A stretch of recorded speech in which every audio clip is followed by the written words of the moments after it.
창세기 21장 22절에서 34절까지 제가 봉독하겠습니다. 그때 아비멜렉과 그 군대 장관 비골이 아브라함에게 말하여 이르되 네가 무슨 일을 하든지 하나님이 너와 함께 계시도다. 그런즉 너는 나와 내 아들과 내 손자에게 거짓되이 행하지 아니하기를 이제 여기서 하나님을 가리켜 내게 맹세하라. 내가 네게 후대한 대로 너도 나와 네가 머무는 이 땅에 행할 것이니라. 아브라함이 이르되 내가 맹세하리라 하고 아비멜렉의 종들이 아브라함의 우물을 빼앗은 일에 관하여 아브라함이 아비멜렉을 책망하며 아비멜렉이 이르되 누가 그리하였는지 내가 알지 못하노라. 너도 내게 알리지 아니하였고 나도 듣지 못하였더니 오늘에야 들었노라. 아브라함이 양과 소를 가져다가 아비멜렉에게 주고 두 사람이 서로 언약을 세우니라. 아브라함이 7 암양 새끼를 따로 놓으니 아비멜렉이 아브라함에게 이르되 이 7 암양 새끼를 따로 놓으면 어찌미냐. 아브라함이 이르되 너는 내 손에서 이 암양 새끼 7을 받아 내가 이 우물 판 증거를 삼으라 하고 두 사람이 거기서 서로 맹세하였으므로 그곳을 브엘세바라 이름하였더라. 그들이 브엘세바에서 언약을 세우며 아비멜렉과 그 군대 장관 비골은 떠나 블레셋 사람의 땅으로 돌아갔고 아브라함은 브엘세바에 에셀나무를 심고 거기서 영원하신 여호와 이름을 불렀으며 그가 블레셋 사람의 땅에서 여러 날을 지냈더라. 아멘. 오늘 본문의 배경이 되는 장소는 브엘세바입니다. 브엘세바는 이스라엘의 남쪽에 있습니다. 구약 성경에서는 흔히 이스라엘 지경을 말할 때 단에서부터 브엘세바까지 이렇게 말합니다. 한국으로 하면 백두에서 한라까지죠. 단은 가장 이스라엘의 북부에 있고 브엘세바는 남쪽에 있습니다. 그러니까 단에서 브엘세바까지라는 말은 이스라엘 전체를 의미한다 이렇게 볼 수 있습니다. 브엘세바는 아브라함의 인생에서 중요한 의미를 가지는 장소입니다. 우리도 그렇잖아요. 어떤 장소가 어떤 지역이 우리에게 어떤 좀 더 특별한 의미를 가지는 곳이 있잖아요. 브엘세바가 아브라함에게 그랬습니다. 아브라함 이곳에서 한동안 머물렀습니다. 유목민의 특성상 떠돌며 살았던 아브라함이 비로소 정착한 곳이 바로 브엘세바입니다. 브엘세바는 건조한 땅이라는 의미를 가진 네겝 지역에 있습니다. 그러니까 사막 지역이라는 거죠. 사막 가운데 브엘세바가 있습니다. 따라서 이곳은 물이 매우 귀했습니다. 지금도 이곳을 방문해 보면 고대 이스라엘 사람들이 깊게 팠던 우물과 물 저장소가 그대로 남아있는 유적을 볼 수 있습니다. 브엘세바에 머물고 있던 아브라함에게 어느 날 그 땅, 브엘세바가 속해져 있는 땅을 다스리던 그랄 왕 아비멜렉이 찾아왔습니다. 오늘 본문은 이 나라의 사건을 기록한 내용입니다. 오늘 설교 제목은 무슨 일을 하든지 하나님께서 함께 하시는 사람입니다. 우리 함께 구분해서 말씀해 보겠습니다. 무슨 일을 하든지 하나님께서 함께 하시는 사람, 함께 하시는 사람. 여러분과 제가 이런 사람이 되기를 바랍니다. 아멘. 먼저 본문 22절을 다 함께 읽겠습니다. 그때 아비멜렉과 그 군대 장관 비골이 아브라함에게 말하여 이르되 네가 무슨 일을 하든지 하나님이 너와 함께 계시도다. 아멘.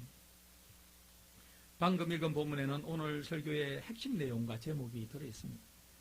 바로 무슨 일을 하든지 하나님이 너와 함께 계시도다. 얼마나 듣기 좋은 말씀입니다. 얼마나 축복된 말인지 모르겠습니다.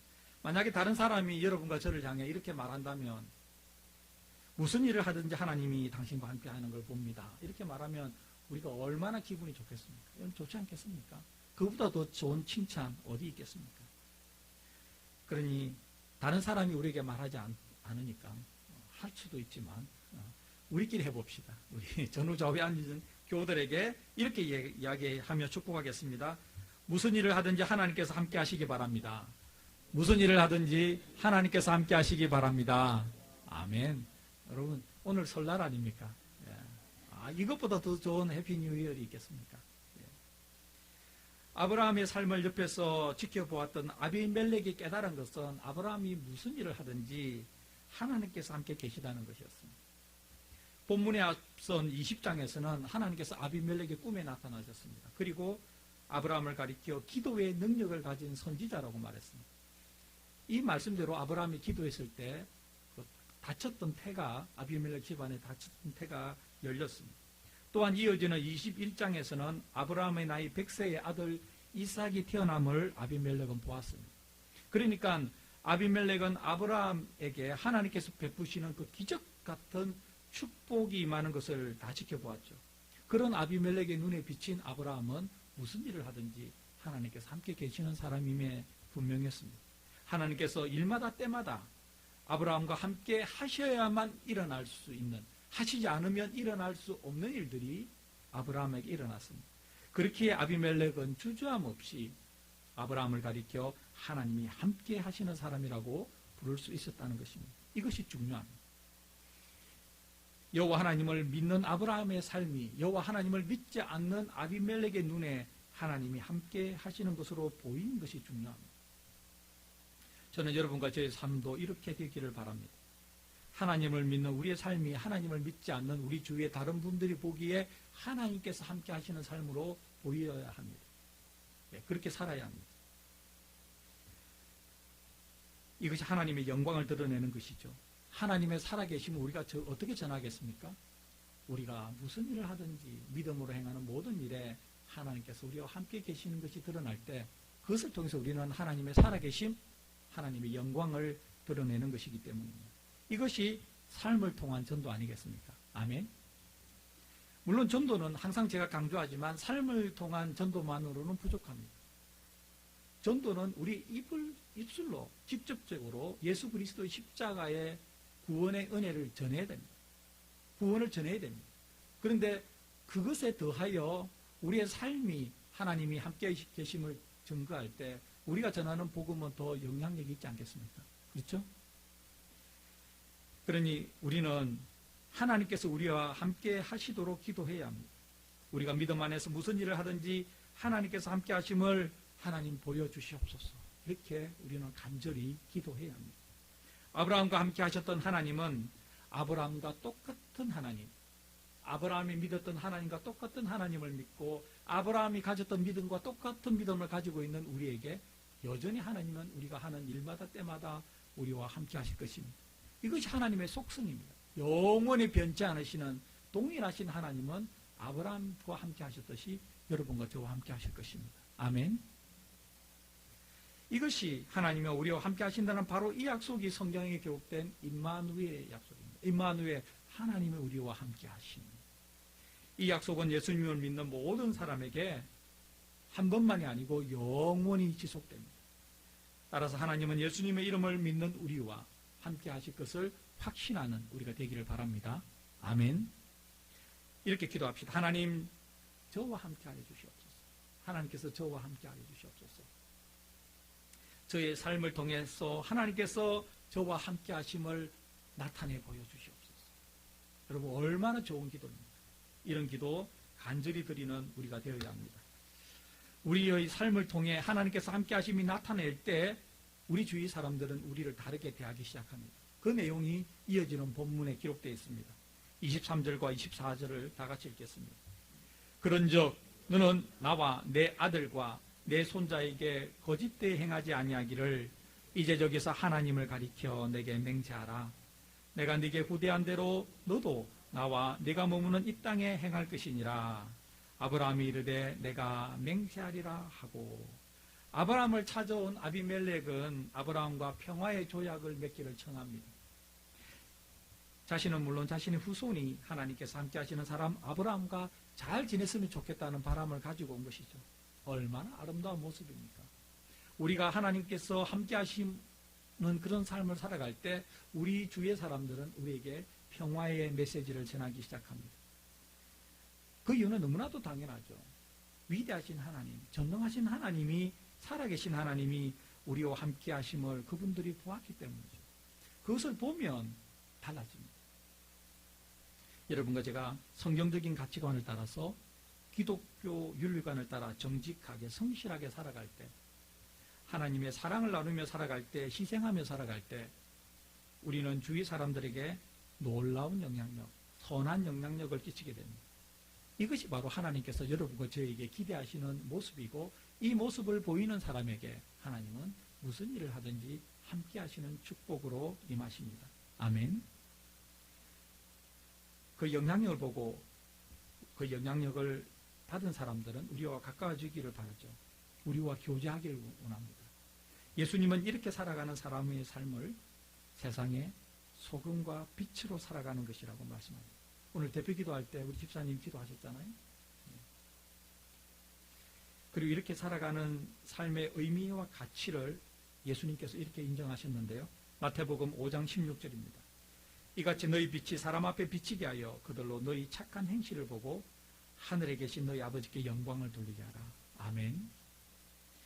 세상의 빛과 소금으로 살아감으로써 하나님께 영광을 돌리는 의미 있는 삶, 가치 있는 삶을 살아가는 여러분과 제가 되기를 바랍니다. 우리가 세상의 빛과 소금으로 살아갈 때 우리가 믿음 안에서 행하는 모든 일에 여호와 하나님께서는 함께 하심으로 우리의 삶을 보증해 주실 것입니다. 계속해서 본문 25절부터 27절까지를 다 함께 읽겠습니다. 아비멜렉의 종들이 아브라함의 우물을 빼앗은 일에 관하여 아브라함이 아비멜렉을 책망하며 아비멜렉이 이르되 누가 그리하였는지 내가 알지 못하노라. 너도 내게 알리지 아니하였고 나도 듣지 못하였더니 오늘에야 들었노라. 아브라함이 양과 소를 가져다가 아비멜렉에게 주고 두 사람이 서로 언약을 세웁니다. 지금까지 읽었던 본문, 지금 읽었던 거 말고 앞에 읽었던 거는 그렇게 어렵지 않죠. 읽으면 무슨 말인지 잘 이해가 되는데 이때부터는 해설이 좀 필요합니다. 성경을 전문적으로 연구한 학자들의 해석이 필요합니다. 앞에서 브엘세바라는 곳이 물이 귀한 곳이라고 말씀드렸잖아요. 사막이라는 네겝에 있었기 때문에 아브라함과 아비멜렉 사이에 우물에 관한 분쟁이 있었습니다. 당연한 것이죠. 물이 그만큼 귀한 것이니까. 아브라함은 이번 기회에 우물에 관한 분쟁을 매듭지으려고 합니다. 아브라함은 그 땅의 소유권을 가지고 있는 아비멜렉에게 양과 소를 주었습니다. 성경학자들은 이 내용을 근거로 아브라함과 아비멜렉이 맺은 언약, 그 맹세, 조약은 불평등한 것이라고 이야기합니다. 왜냐하면 이 땅의 원래 소유자는 누구냐면 아비멜렉이었습니다. 그리고 아비멜렉이 아브라함에게 살 수 있도록 허락했습니다. 소유권은 이전이 안 된 것이죠. 여전히 소유권은 아비멜렉에 있었습니다. 그러니까 소유권이 없었기 때문에 아브라함은 양과 소를 드린 거죠. 기프트로 준 겁니다. 아브라함의 삶은 아직 정착하지 못한 안정된 상황이 아니었다 이렇게 볼 수 있습니다. 저는 이 본문을 읽고 연구하면서 아브라함에게서 우리와 같은 이민자의 애환을 보았습니다. 하나님의 인도로 고향 갈대아 우르를 떠나 가나안에 머문 지 25년이 지났습니다. 아브라함이 25년이 지났지만 아직까지 안정적인 삶의 처소를 얻지 못한 것이 아브라함이었습니다. 그래서 아비멜렉이 찾아왔을 때 소와 양을 선물로 주었던 것입니다. 성경학자들의 해석처럼 아브라함은 우물을 빼앗기는 부당한 일을 겪었잖아요. 그러한 부당한 일을 겪고 당했으면서도 언약을 맺기 위해서는 아비멜렉에게 양과 소를 바쳐야 하는 상황이었습니다. 낯선 땅에 정착해야 했던 아브라함이나 여러분과 저와 같은 이민자들이 겪어야 하는 어려움이 현실적으로 존재하는 것 아닙니까? 미국에서 이민자로 살아가는 우리의 삶도 이와 비슷한 과정을 거치면서 정착해 오지 않았습니까? 정착하는 과정이야 사람마다 다 천차만별이고 다르지만 안정적으로 정착하는 데에는 적지 않은 시간과 노력이 걸리는 것이 보편적입니다. 우리는 한국에 있을 때는 한 번도 생각하지 않았던 체류 신분이라는 그 낯선 단어 여러분 우리가 다 들었잖아요.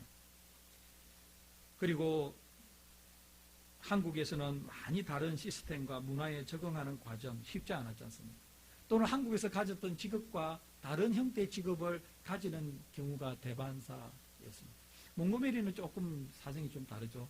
한국에서 가졌던 직장과 하시는 일이 그대로 이어지는 경향이 있지만 대부분의 한인 사회, 좀 큰 도시의 이민 사회를 가보면 그렇지 못합니다. 한국에서 무슨 직장을 가졌고 어떤 학력을 가졌든지 간에 미국에서 할 수 있는 일은 너무나 제한되어 있고 그 낯선 환경에 적응해 나가는 것이 쉽지 않은 것이 이민자의 현실이었습니다.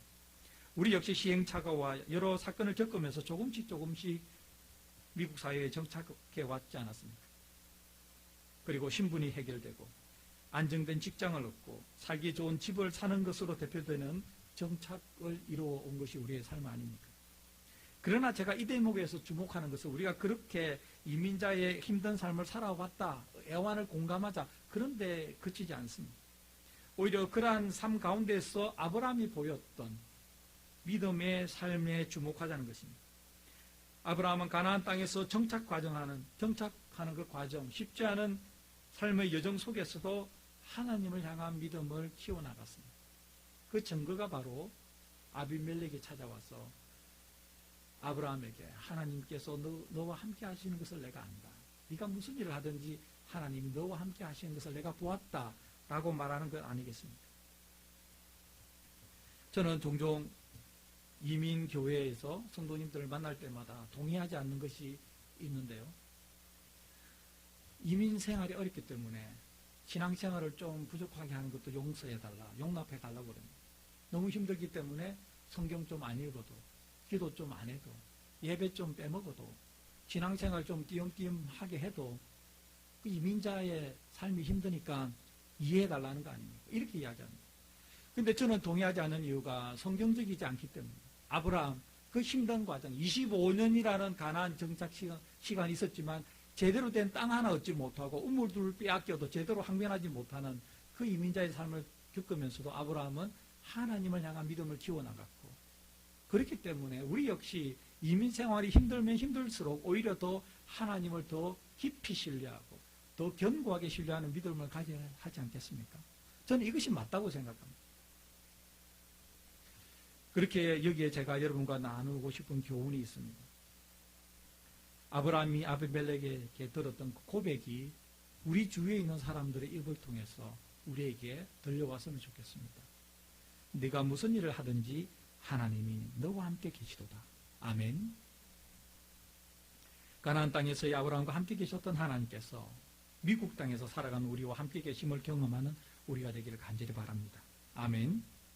아비멜렉의 땅에 관한 소유권을 인정하고 사용권에 대한 언약을 맺은 아브라함이 이제는 우물에 대해서 독점적인 소유권을 요구합니다. 사용권을 요구합니다. 본문 28절부터 31절까지를 다 같이 읽겠습니다.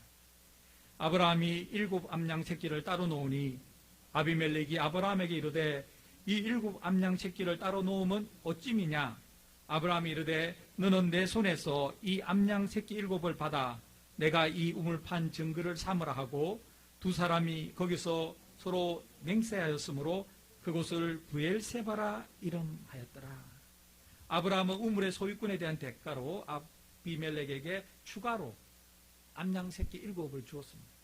성경학자들은 이것을 통해 아브라함이 브엘세바 지역에 있는 우물에 대한 소유권을 확정했을 뿐만 아니라 추가로 자유롭게 우물을 팔 수 있는 개발권까지 확보하게 되었다고 해석합니다. 그래서 우리는 성경학자들이 필요합니다. 우리가 읽기에는 이것이 소와 양을 드린 거나 별 차이 없어 보이지만 사실은 그렇지 않다는 것이죠. 그리고 그곳을 맹세의 우물이라는 의미로 브엘세바라고 이름을 붙였습니다. 아브라함이 물이 귀한 사막에 있는 브엘세바에서 생명과도 같은 물을 확보하게 되었습니다. 그리고 이것이 가지는 의미는, 이 맹세가 가지는 의미는 비로소 아브라함이 안정된 정착지를 구했다는 것입니다. 얼마 만에요? 25년이 지났어요. 물을 찾아 목초지를 찾아 떠돌아다니던 유목민의 삶에서 이제 땅과 우물을 독점적으로 사용할 수 있는 정착민의 삶으로 바뀌는 전환이 일어났습니다. 그리고 실제로 역사를 보면 아브라함은 그곳에서 이삭과 야곱의 세대를 이어가며 정착하는 것을 보게 됩니다. 저는 여러 가지 면에서 하나님께서 여러분과 저에게도 브엘세바를 허락해 주시기를 바랍니다. 아멘. 본문 32절부터 34절까지를 다 함께 읽겠습니다. 그들이 브엘세바에서 언약을 세우매 아비멜렉과 그 군대 장관 비골은 떠나 블레셋 사람의 땅으로 돌아갔고 아브라함은 브엘세바에 에셀나무를 심고 거기서 영원하신 여호와의 이름을 불렀으며 그가 블레셋 사람의 땅에서 여러 날을 지냈더라. 아브라함과 언약, 맹세를 맺은 아비멜렉이 떠났습니다. 떠나자 아브라함은 브엘세바에 에셀나무를 심었다고 이야기합니다. 나무를 심었다는 것은 삶이 안정되었다, 주거지가 확정되었다는 의미입니다. 브엘세바에서 심은 에셀나무는 아브라함이 가나안으로 들어온 25년 만에 최초로 심은 나무였다는 사실을 성경을 연구한 칼빈은 기록하고 있습니다. 마침내 아브라함의 삶이 가나안 땅에서 자리를 잡게 되었습니다. 사랑하는 교회 여러분, 오늘 우리는 본문을 통해서 아브라함과 함께 계셨던 하나님께서 어떻게 축복하셨는지 살펴보았습니다. 본문을 살펴보는 내내 아마도 여러분과 저희 마음속에 들었던 공통된 생각, 그 생각 이거 아닐까요? 내 삶에도 하나님께서 함께 하셨으면 좋겠다. 내가 하는 모든 일에 하나님께서 인정해 주시고 하나님께서 함께 계시는 것을 주위 사람이 알 수 있을 정도로 하나님께서 나타내 보여주셨으면 좋겠다는 바람이었지 않았습니까? 우리의 소망이 현실이 되는 유일한 길이 있다면 우리가 아브라함처럼 되는 것이죠. 아브라함처럼 하나님을 믿고 아브라함처럼 하나님을 신뢰하고 아브라함처럼 하나님께 순종하는 것, 그것이 아브라함에 임했던 하나님의 축복이 우리에게 그대로 임하는 길이라고 생각합니다. 우리의 믿음과 순종이 나의 입술을 통해서 고백될 뿐만 아니라 내 주위에 있는 사람을 통해, 입을 통해 인정될 때 영원히 변치 않으시는 신실하신 하나님은 아브라함과 함께 계셨듯이 우리와도 함께 계실 것입니다. 아멘. 기도드리겠습니다. 살아계신 하나님 아버지,